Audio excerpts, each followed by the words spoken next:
So I would say when I first met Steve, I'm based in the UK, he's in the US. And so I flew all the way over there to have my first meeting with him because I had the Be With session. And at the Be With session, I really didn't think that Steve was the most incredible coach. Part of me was in my judgment already, like, who is this man? Who does he think he is? But the first time I met him, my heart said, he knows something of love, like unconditional love, that I don't even get close to.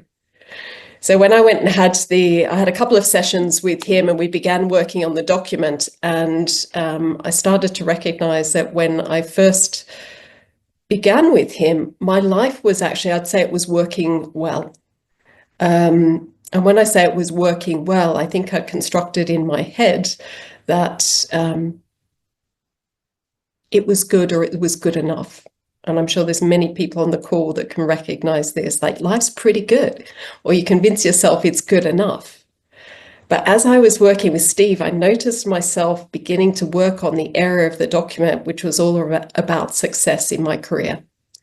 And when I went over there, I mean, just to be able to afford to work with Steve, you have to be pretty successful in your career.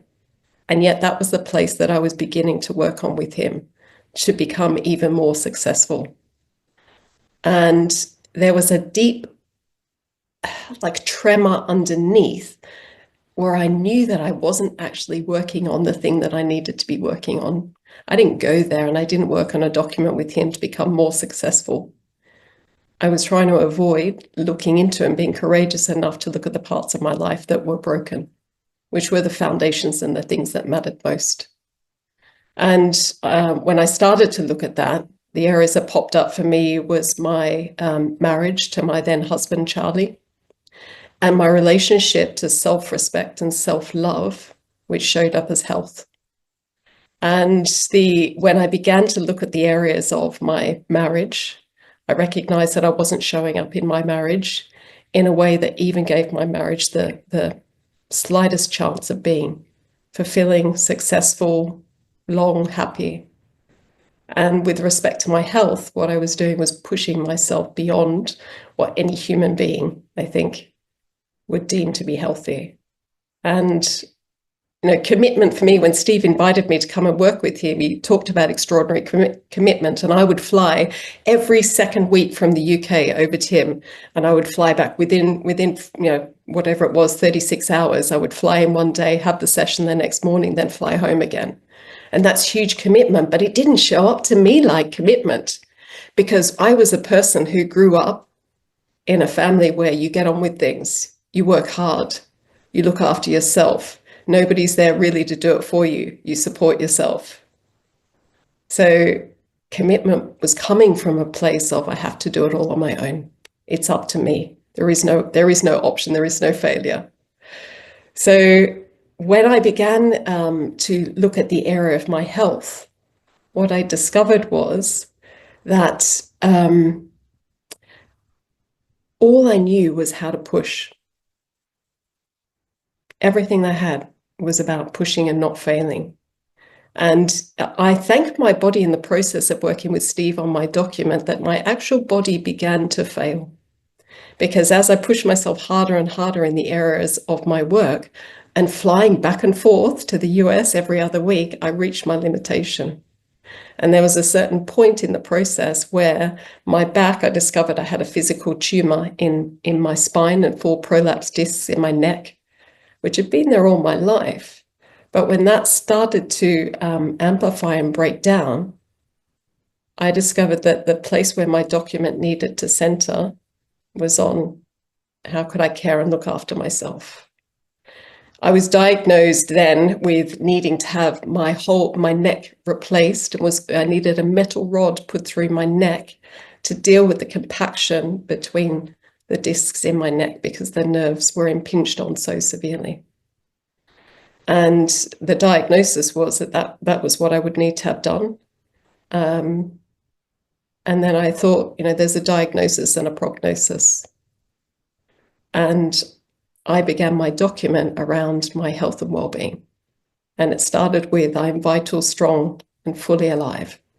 I gain energy every day. I am fit, flexible, and free in body and mind. I am an energy master. My energy is infectious.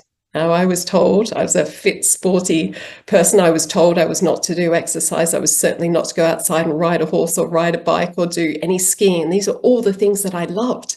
So in essence, somebody had said to me, you have to give up the way of being. That's the core of like what you love and who you are and the way that you get yourself through. And I created that piece that, around my well-being. And as I woke up each day, and I was in huge amounts of pain, and to the point where I couldn't even walk. And I had a young daughter, and my husband and I had split up, and I couldn't work at all, and I had no health and well-being. So I can tell you, I felt anything other than vital, strong, fully alive, anything but, fit, energetic, any of that. But what I did was in accessing that way of being and surrendering to that, what I discovered was that even as I was lying there in the morning and I couldn't get up, I inquired into what is it like to be vital, strong, and fully alive? What is it like to gain energy every day? And I discovered even in lying there and even in hobbling around my house and even in, as I would take a painkiller because there was no other way, that I could access things that were absolutely characteristic of vital, strong, and fully alive. And that's when I recognized for me that I had created a story, an identity, a set of what you call nuts, unhelpful thinking. And it wasn't true. All it was doing was making the prediction of what the spinal surgeons and specialists said to me true, because they said, you will not be able to do any of these things. And I could have gone with that. I could have had my own unhelpful thinking, and I could have adopted their unhelpful thinking. But instead I went, no, I'm going to access a quality of being that's going to defy the odds. And that's what I did. And over time, I began to discover that there was many things that I could do that did defy the odds. And I began to be able to, I bought a bike, an indoor bike, because I couldn't go outside, because if I fell off the bike and there was any damage to my neck, then they said that will be it straight away into hospital, have your neck replaced. So I got an indoor bike because I was vital, strong, fully alive. I gain energy every day. I'm fit, flexible, and free in body and mind. I am an energy master. And some days all I could do was get on the bike, and that would be it. And other days I could cycle. And then I had moments where actually I could cycle for quite a period of time. And I started to feel that this was actually a real way of being. It wasn't something I was pushing for. It was something I was accessing. I would access it before I even got on the bike, because who I was being was vital, strong, fully alive, gaining energy every day, fit, flexible, and free in body and mind. I am an energy master. My energy is infectious. And it became infectious to me. So there is, I call it, there's like two heaps. There's the heap of language that we were giving. These are your unhelpful thinking. We're given it. Life gifts it to us. Our parents gift us to us. The community gives us to us. You are this sort of person. You're good at this. You're not good at this. And our ego forms an identity and a whole narrative around that. And I've come to know over the last 8 years that this narrative that we inherit, that we live inside, is the ego identity, and it's our small self. It's the way that we've conjured as a strategy to overcome any limitations that we felt when we were younger or that life imposed on us, and we think this is the way to get around this. But what it does when we identify with that ego self is we separate from our essential self, which is what we in this community call being. We separate from our true nature, our being, and we identify with some thought forms about ourselves, who we are and how life is. And they are not true. They're categorically not true. They're a set of thought forms that we take to be who we are. We take to be the truth. And in the process, what I worked on with Steve was, as I began to look at all this non-helpful thinking, non-useful thinking, I discovered that the gateway was forgiveness, because it wasn't about just straight out challenging, is this true? Am I good at this? Am I not good at this? It wasn't just about challenging it, because even for me, I approached that from my original identity, which was somebody that lived in push. So can you see I was still using the same push mechanism to evaluate, is the thinking true or not true? And Steve gave me this gateway there where he said it's in forgiveness. So I need to forgive myself for judging myself as somebody with a neck condition, full prolapse disc and a tumor in my spine that renders me useless at the age of whatever I was then, 43, for the rest of my life. Or I can forgive myself for judging myself and others for judging me as that. And there's this beautiful thing that happens in the space of forgiveness. It's, Steve sort of talked to me about wiping the slate clean. You like wipe it clean. That was my experience, is when you can just calm the ego and the voice of the superego, the non-helpful, non-useful thinking, we actually recontact a part of ourself, which is our soul. I don't know if anyone's experienced it on this call, but the moments where you have insight, the moments when you tune into the little quiet voice in your head, that you somehow know it's telling you the truth. It may be quiet and it may be distant and it may be almost never there. But in the absence of judgment and the absence of this incessant thinking that's telling us how we need to be and who we should be and taking our directives from others, there is something that's there. And I've come to know that as the voice of the soul. It's the voice of being. Now, when you give your attention to that, I'll say at the start, you just start to begin to notice it a little bit. But as you come to listen to that voice consistently, you recognize that that is the voice of your soul. That is the voice of being. That is the voice of true nature. It's always been there. It always will be. And the more you love it and the more space you give it and the more attention you put on it and listen to it with real seriousness and commitment, it expands. And you recognize that it's like a thread and a life force that's been running through you your whole life, but it got drowned out by the non-useful thinking. And what and you'll experience this in the program over the coming weeks, you'll have all of these judgments. And I swear I had more judgments than anyone else. I mean, everyone loves Steve. I judge Steve. It's like, how do you even judge the person who's just like the most wonderful, loving, open, generous, creative man? I was like, he's not a very good coach, is he? Like, that's how bad the judgments were. And for every judgment that goes out, there's 10 more judgments that were going in to myself. But so when I recognize that, there's this ego judgment voice, the non-useful thinking there. And then in the quiet inside of us, there's this very subtle voice of being, of true nature, of essence, of soul expressing itself.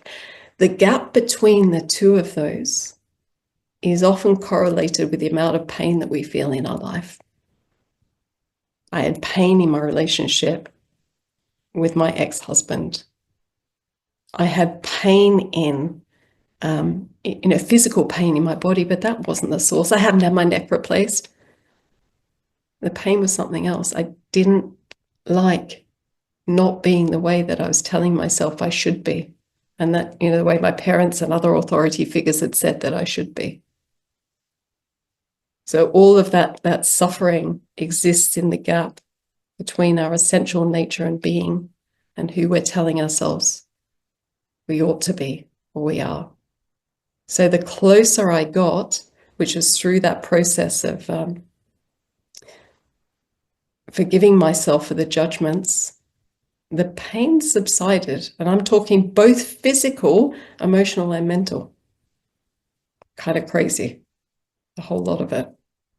And things got quieter. And then from there, my document began to emerge. And it wasn't just a swap one, unhelpful thought for a positive thought. It was way more important than that. It was entering honestly and authentically into the process of forgiving that judgment and then sitting and waiting and listening to what wanted to come through. And that was the emergence of my document. And since then, I would say some things on the outside you would say look bad well, there's a judgment in itself just coming right through. It doesn't look bad at all. It looks the way that it looks. But I left my husband. But before I did that, I went into my marriage being the best wife that I could be, so that I could know that when I left it, that I honestly gave it everything. I wasn't stingy. I wasn't judgmental if he might own my part. And then I left whole and complete in that marriage. I've started a business alongside my coaching practice, which has boomed just through my very being. My coaching practice has catapulted. It's wonderful. But I also decided in this lifetime, I can do more. I can offer more. And my partner and I, my now partner Danny, we started a snacking brand. So we provide healthy snacks, but we set it up because we want to feed 1 million kids a year through the foundation linked to that. I would never in a million years have dreamed that I would be engaged in doing something like this with the man that I love. It's just, and I could share with you multiple things, from friendships being blossoming to work to a relationship with my daughter, but everything is possible. Wolfgang's giving me the thumbs up. Am I at time? No. Okay, I'll hand it. We'll naturally switch to some questions and answers, but please land anything else that's on your heart. Good. Good. Yeah, I think all I want to say with you is there is no good person and bad person. All there is the process of each and every person here getting in contact with their authentic self. No one's missing a soul, an authentic self, a being. It's just, all we're doing is we're needing to find the pathway back to who we actually are, and then begin expressing that in the world. And your document, the process of creating it and the forgiveness practice takes you back to your essential self. And the expansion of the document is the expansion of the full possibility that you can create yourself to be in the world. And there is no limits to that. And you don't have to push your way there. It can be wildly fun and easeful and graceful. It's whatever you create it to be. So I planned none of that. So I'm gonna open it up to questions, and I'm really here to have whatever. Thank you, everyone. I'm really here to help you in whatever way I can serve you today. So please don't hold any questions back. Thank you, Martine. What I loved is what you said at the very end. Even this process is what you create it to be. So naturally looking at things that are painful, emotionally, spiritual, physically, can be difficult. The point of this group is to make that, we're facilitating each other to make that process as beautiful as it can be. So we'll take electronic hands. We'll do questions and answer for about another 15 minutes. And then we'll be hearing from Wolfgang in his document creation process and just building the group energy. So before we take questions, if anyone doesn't feel to ask, I want to acknowledge the deep listening of everyone in the group. Part of what creates the magic in this group and other groups is not just the people that are speaking, but actually the listener creates as powerful as experience as those that share. So would anyone like to pop a question?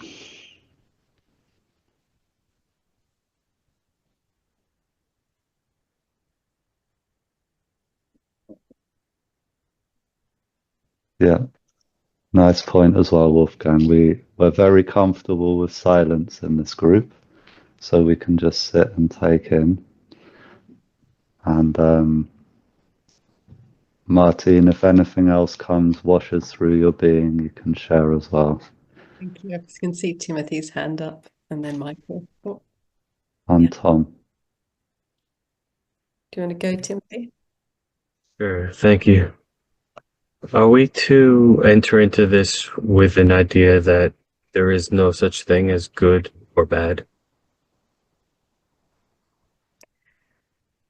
Yeah.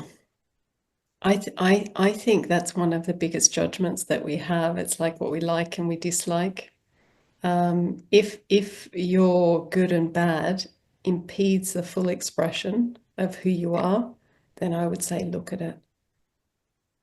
Yeah. Thank you. Yeah. Great question. And just to build on that a little bit, I think one of the earliest injunctions that we get around good and bad is when we're a child, around our behavior. You know, for example, if we're super boisterous and energetic, our parents can unknowingly say, shh, shh, shh, just quieten down a bit. And as a child, because we love our parents so much, we go, it's bad to be really loud. So then, fast forward 30 odd years and you're with a group of people and you think, I better not say too much here. I might speak up too much, say too much, be too big. So it's like you can feel, not only should we address good and bad, but we can feel what it's like to live out good and bad in our behavior. If I go too big, I can feel, well, that's actually not great. So it's a good inquiry. Yeah. Michael. Hi. Thank you for sharing all of that. I felt that, really felt that. And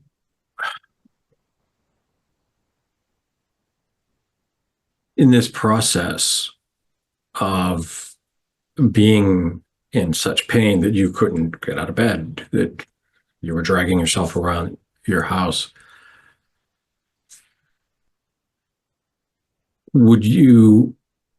does that equate to this kind of forcefulness of making yourself slow down to see what is really true? I think that's my entire question. Yeah, thank you. It's a super question there.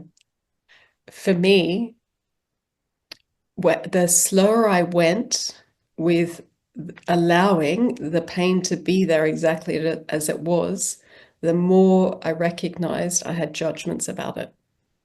So it's literally the more sensitized I became in the slowness of accepting the experience as it was, I recognized I had judgments about slowing down. I had judgments about pain. I had judgments about what a weak person was. I had judgments about what that meant for my future.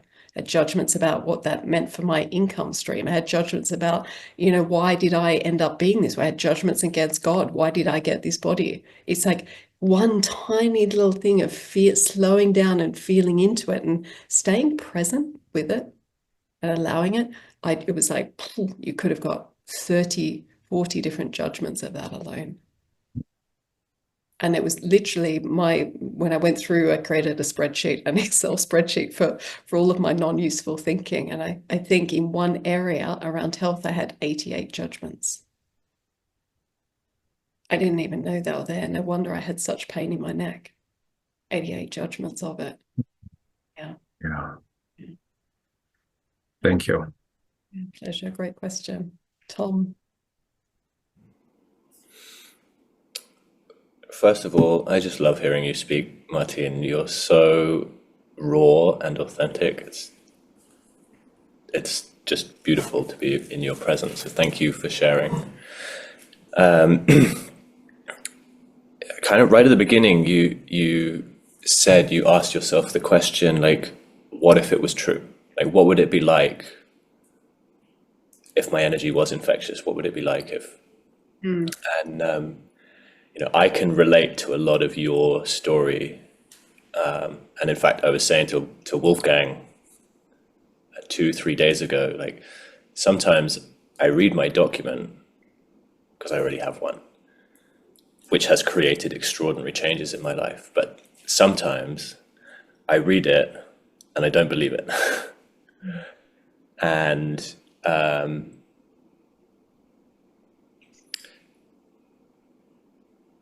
so my question is, like, in those moments where you're like, this is, this is abjectly not true. This is, right, I have a tumor in my back and my neck needs to be replaced. I have in the past got into a judgment that I'm just bullshitting myself. I'm just denying the truth, and I'm sure I'm not alone in that.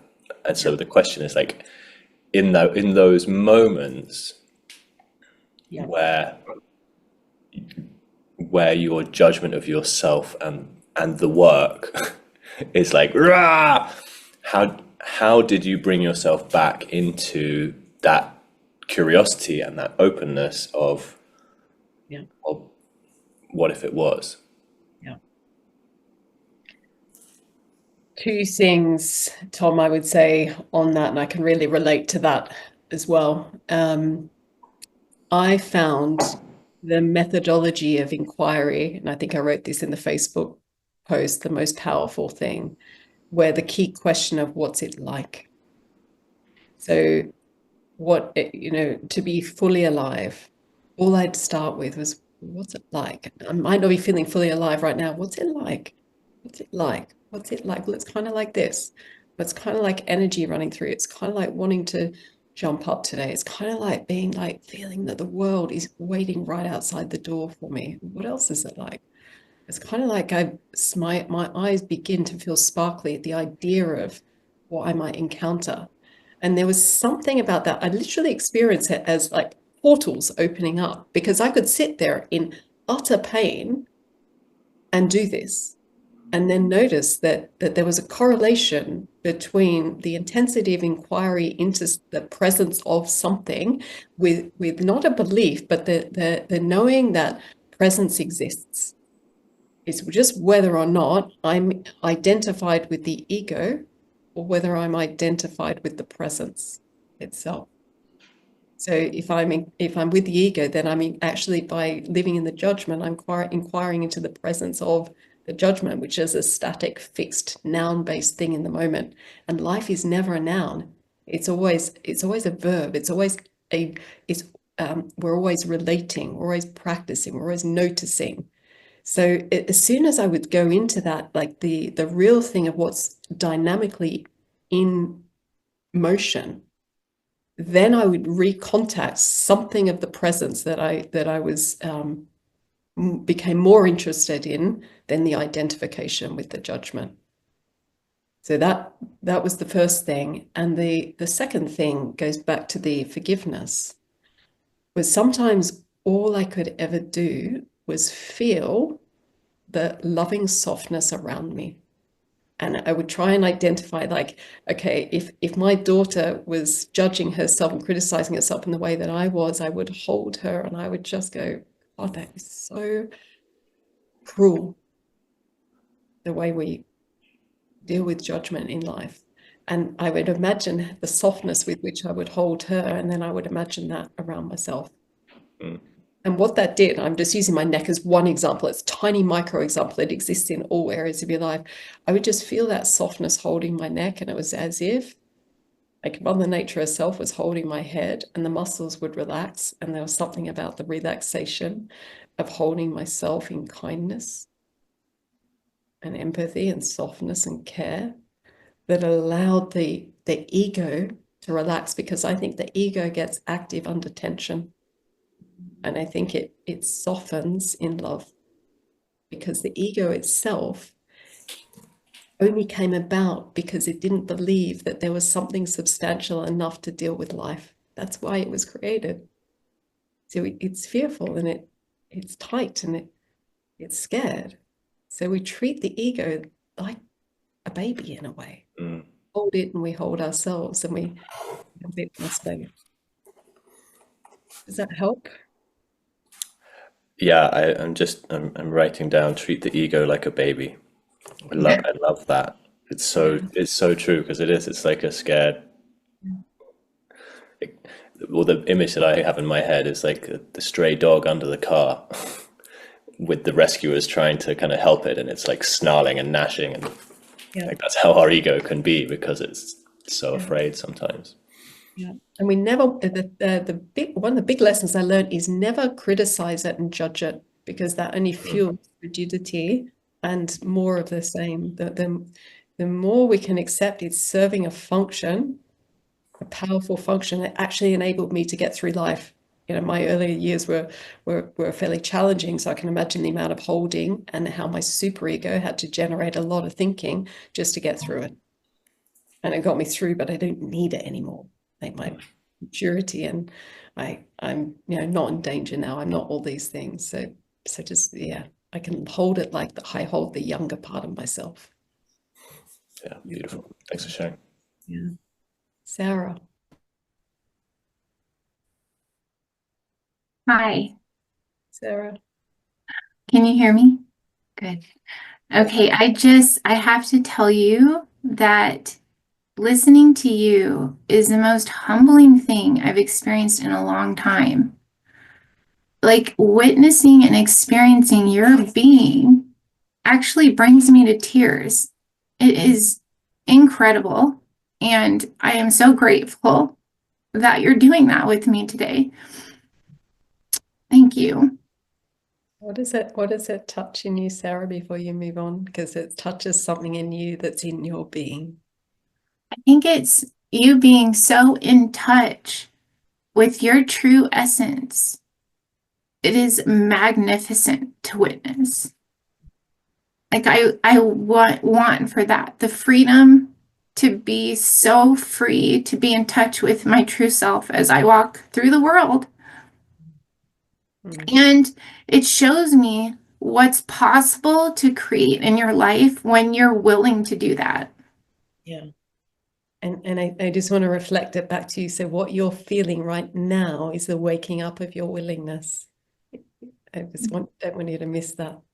Yes, and I'm like, that's a gift. Yeah.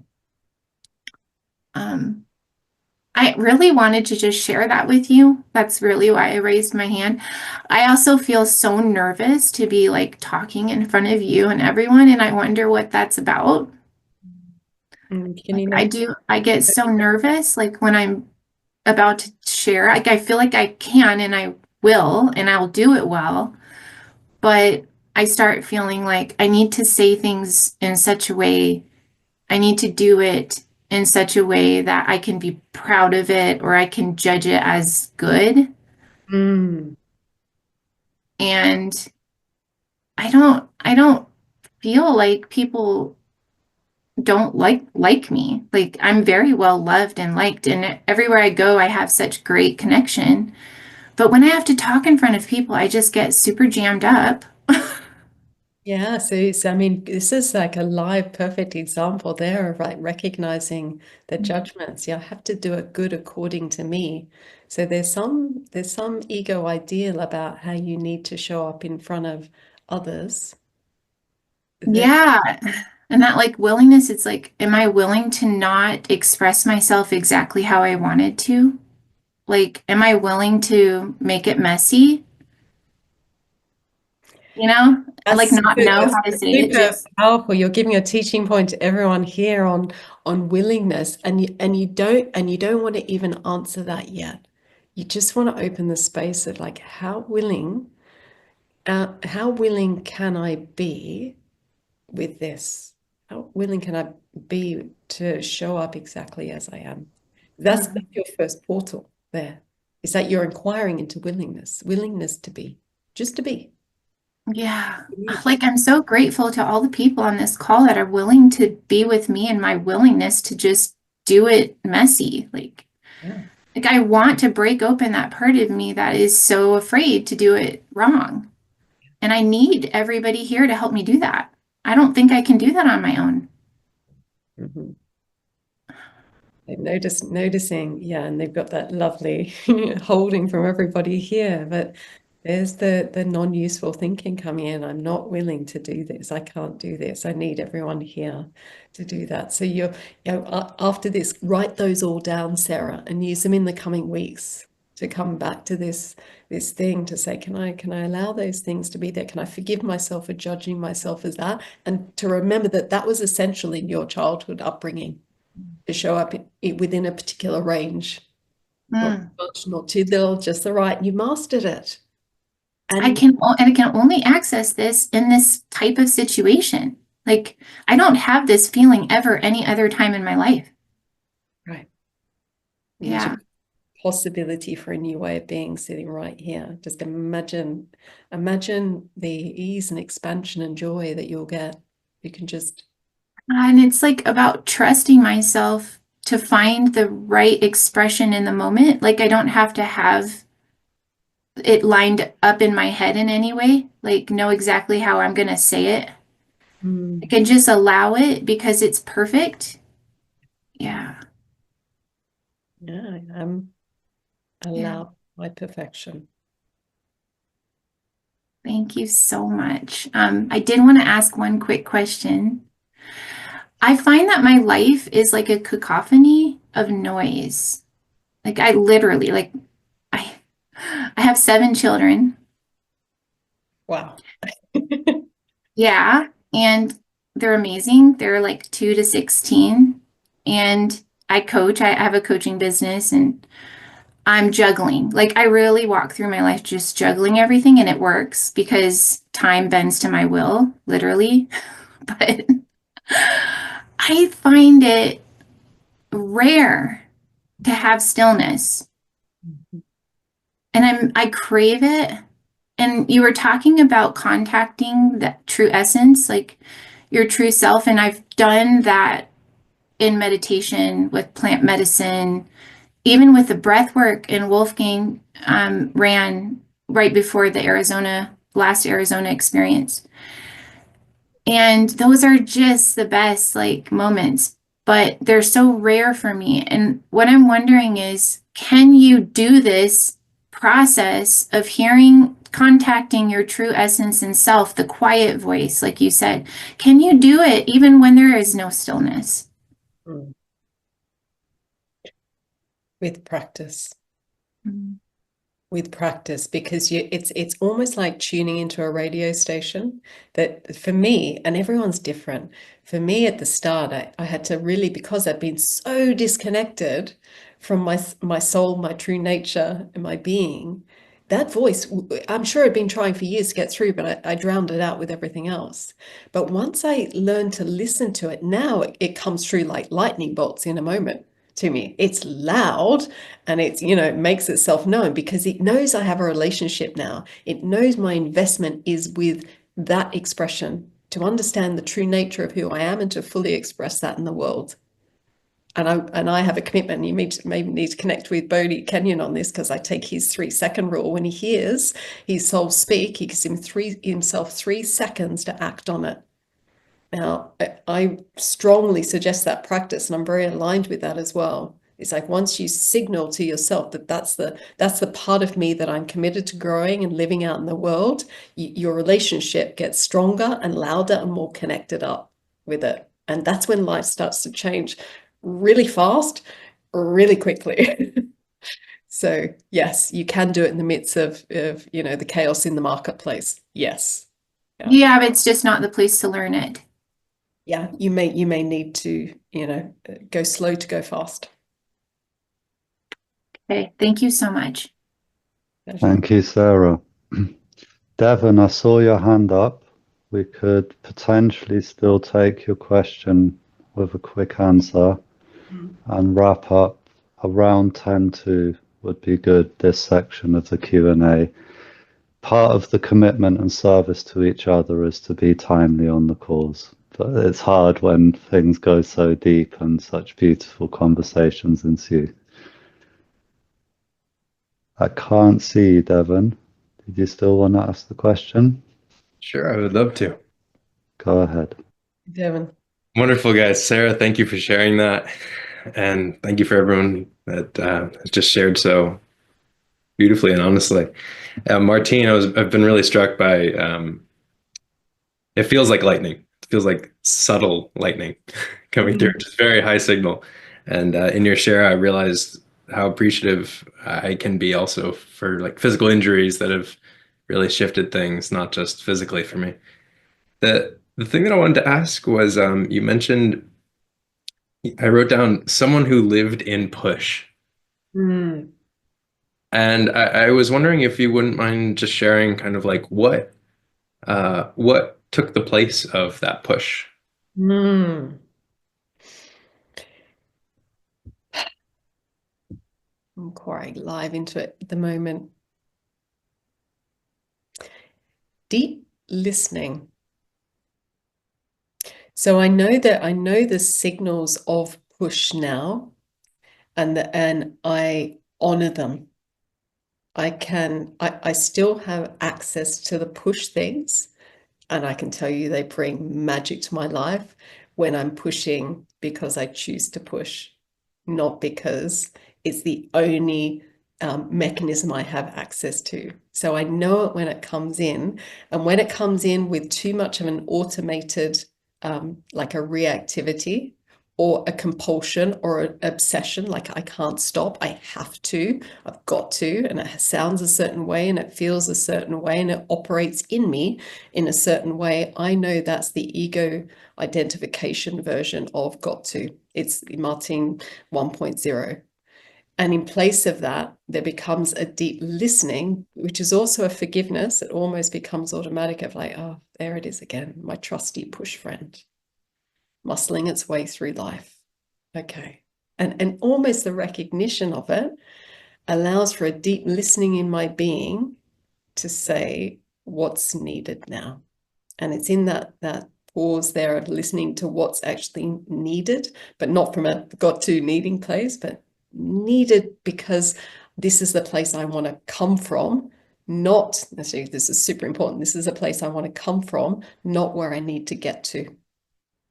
And that's probably my ego's identified in where I need to get to, and my soul and my being is invested in where I'm choosing to come from moment to moment. And they're very different. A beautiful, nuanced question. Thank you. Beautiful answer. Again, what I heard there is welcoming all the parts, the ego parts, the soul, and just being present with them and listening to them, giving ourselves grace for this process. So we'll all be going into examining our non-useful thinking. We're going to wrap up the session with a few things for next week. Martine, thank you. I knew it would be deep. It was beautiful. Thank you for your service, your being. And yeah, you agreed to be in the Facebook group. So if there are any other questions, Martine and other guest speakers will have a go at answering those within reason. Really beautiful. Thank you so much. Pleasure. Thank you, everyone. And what you're doing is really important work for yourselves and for the world at large right now. Yeah. Bye-bye.